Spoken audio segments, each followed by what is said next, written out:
Hello and welcome to the Channel Automation Dashboard. My name is Casey and I am the CEO of Channel Automation. I wanted to go over some of our features of our live chat area.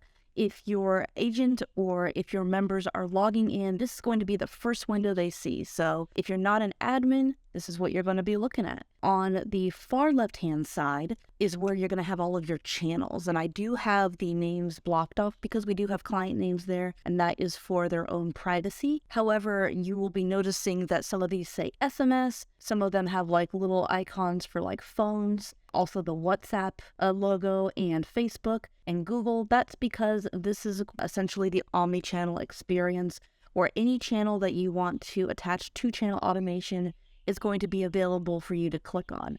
And so depending on how your company is laid out, this might be a list of territories that you service with different phone numbers associated if you're going to be sending out text messages.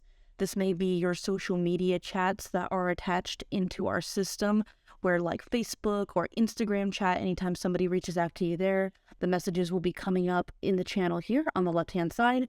Or IVR, if somebody is going to be responding or interacting with your IVR system, any of those responses will also be showing up here.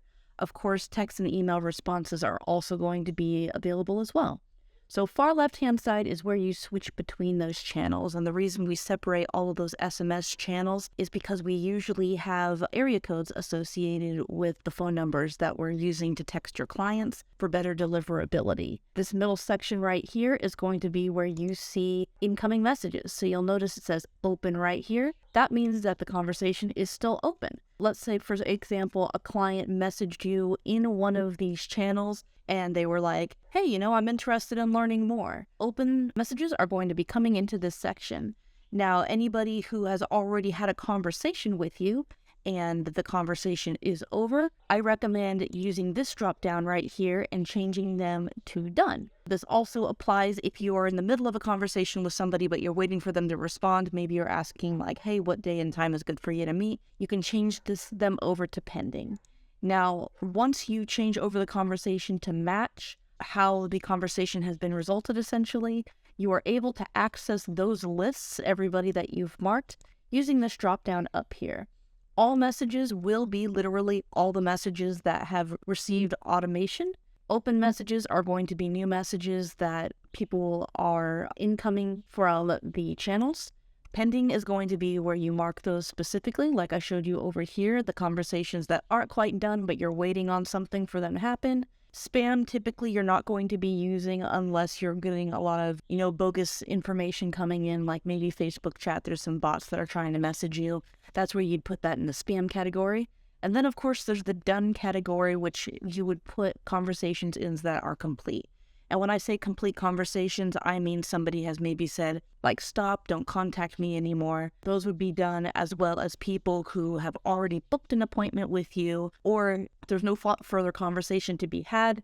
You would be marking those guys as done, so that way your representatives aren't looking through and saying, hey, do I need to have any action on this? Do I need to continue the conversation? They know everything in done is something that doesn't need those conversations to continue. Now, on the far side over here on the right, you'll notice basically the stats of this client. It's going to be their phone number and their email, as well as when they came into the system. So created is going to be like when they entered into Channel Automation. This is extremely important to double check that they're opted in for both email and text messaging. And so when we build our flows, we make sure that incoming messages are automatically opted in for email and SMS, as long as the web forms that they are submitting have that opt-in. Obviously, that needs to follow TCPA compliance, but we will go into more detail with you at that time to make sure that that opt-in is available. If you notice they are not opted in for email and text, that might be an issue in sending out messages to them with email and text. So you have to make sure they're opted in. Long story short, if you can't send something to them and you're wondering why, it may be because of this. Now, you'll see that there's other tabs at the top here. So this is going to be custom user fields. This is mostly for our development team. And so this is where we do troubleshooting, and we also look for what fields are associated. So this person, for example, booked an appointment. If I wanted to just quickly take a look at what was the last appointment date and time this person booked, you can see that those fields are associated right here. Further along the line, you'll notice there's notes associated with this person. So notes are going to be anything that your team is going to be writing in to this note section here.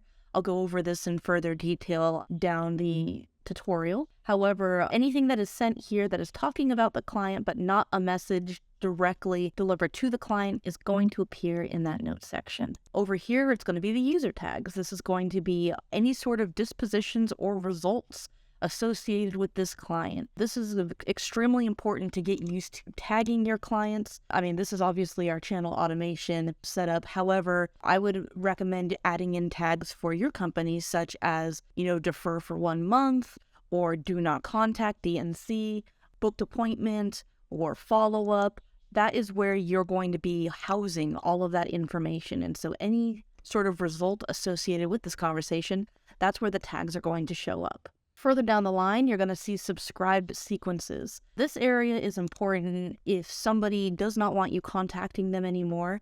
First of all, you're going to go to your user tags, click on that DNC to make sure that that person is marked to not be contacted anymore. And then in addition to, you're going to want to look at their subscribe sequences, because sequences essentially send out messages multiple days in a row automatically. If they don't want to be contacted anymore and you still see that they are subscribed to a sequence, you're going to want to hit the X that's going to be located here to make sure that they are no longer subscribed to that sequence. In addition to removing people from sequences, you can also add people to sequences here. And I'll go over this in detail when we start getting into your sequence training. Right now, this is going to be very, very basic. But essentially, if you're talking to somebody and you're like, oh, they would be really perfect for this marketing campaign, I want to add them to a follow-up sequence. Anything that is pre-built as a flow, you'll be able to add them to that sequence right here using that add button. And then this last area is for our e-commerce clients. Anybody who has placed an order through our live chat, that order will show up right here. So that is the basic layout all the way from left to right. However, there are other elements here that I will be covering in part 2, going into the detail of all of these little buttons and how to add new users to the live chat area. So see you then.